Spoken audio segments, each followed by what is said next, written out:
What is going on, everybody? I'm Jory Goodman, the Time Teller. Happy New Year 2025. I know we're going to make it a good one. It's so funny.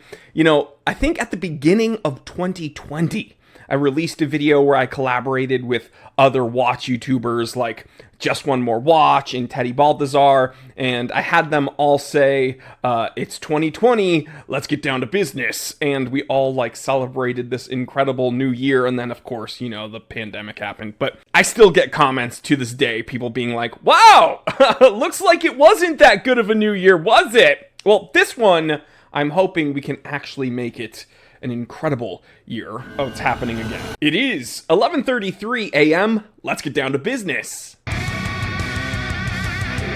Alright, so guys, it is about that time. Every new year on the Time Teller channel, I love making this video, okay? It's where I talk about watch trends that I think we should leave in the past. And I spend all year complaining about things, so you don't think it should be that hard for me, right? Well, it kind of is, because every year we see a bunch of new things happen, and I'm very opinionated, and I'm never scared of sharing my opinion with you guys, but I have to distill it into one episode. So today I have 5 horological trends I think we need to leave back in 2024. Now, of course, take everything I say with a grain of salt. All of this is coming just from one stupid guy's perspective. So in the comment section, let me know 5 trends you think we should leave back in 2024. So the first thing that I am sick of, that I think that we don't need any more of, it's fully loomed dials. Now, I know some of you guys absolutely love this look. IWC came out with a watch that everyone freaked out about. Oh my God, look, it glows. That's like, cool, the dial glows. Oh, cool, the case glows. It's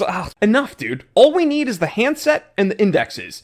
That's cool. Maybe some, the signage on the crown. That's very cool when we see, signed crowns with some loom on there. But I don't think we need the whole thing glowing like a torch. And I know that's just personal opinion. That's just my personal taste. But the next trend that I think is overdone at this point, that we don't need in 2025, is something that I think we can all agree on, and it's kind of objective. I think, objectively, watchmakers need to stop releasing watches with a different bracelet or different strap and call it a new release. I think that needs to stop, and I think that is an objective truth. Now, I'm going to be honest, when Tudor released the gold black bay with a bracelet for 2024, and they called it a new release, I applauded them because I think that just kind of completed the package, but the truth is, they should have done that from the get-go. I don't think that's a new watch just because they gave it a solid gold bracelet to go along with the watch that was already solid gold. And we've seen this with the Oyster Flex straps with Rolex and yada yada yada, and them, oh,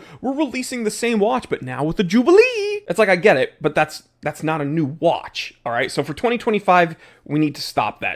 All right, so the next trend I think we need to leave back in 2024 is, this is just my taste again, but I'm sick of the stupid sustainability, eco-friendly marketing that we see in the watch world. Okay, I don't hate the planet. It's not that I want to see more pollution. It's just that I think it's kind of disingenuous to use this as a marketing ploy to sell more watches. We saw that with Tom Ford. We see it with Oris. We see it with, Armatron did it. And a few other companies do this whole ocean plastics thing. But the more I think about it, the more I realize it's like, okay, you're making a watch utilizing ocean plastics. But because the watch is predominantly plastic, it's not that good of a watch. It's going to break, and then it's going to end up back in the ocean. It's going to end up in a landfill. So I get it. We want to recycle, but not that way. We don't want to keep recycling the trash in the landfill.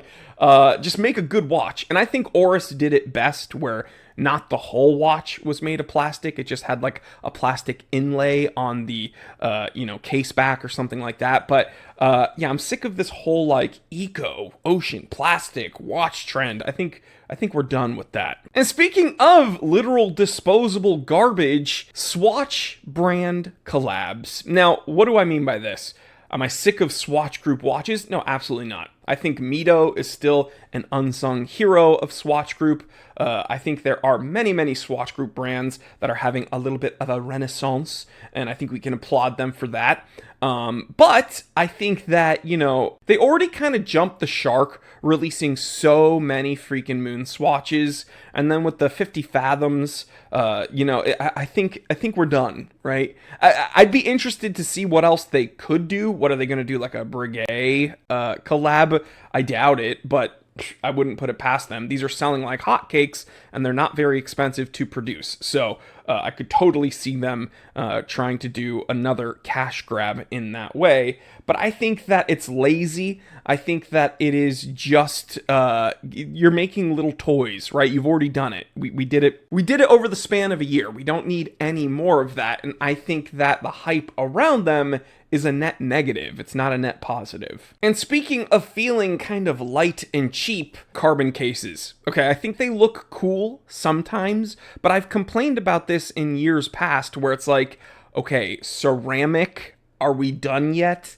It's not that good of a material. It's very fragile. And carbon cases, yeah, they're very light, but sometimes they're too light and it kind of feels cheap. I don't know. I think that they look cool once in a while, but we've seen so many of them in 2024 that I think we don't need anymore. So fully loomed dials, or fully loomed watches, I should say, bracelet releases, sustainable watch marketing, carbon cases, and Swatch brand collabs. Those are 5 horological trends that I'm glad we can leave in the past. Let's make 2025 awesome. And if you want, I'll make a video next week or maybe later on this week where we talk about some trends that I'm excited to see in 2025. What do you say? All right, guys, I will catch you on the next one. Let's make this year incredible. I love you. Stay happy, stay healthy, stay blessed. I'm Jory Goodman, the time teller, and always remember, I didn't invent time. I just tell it.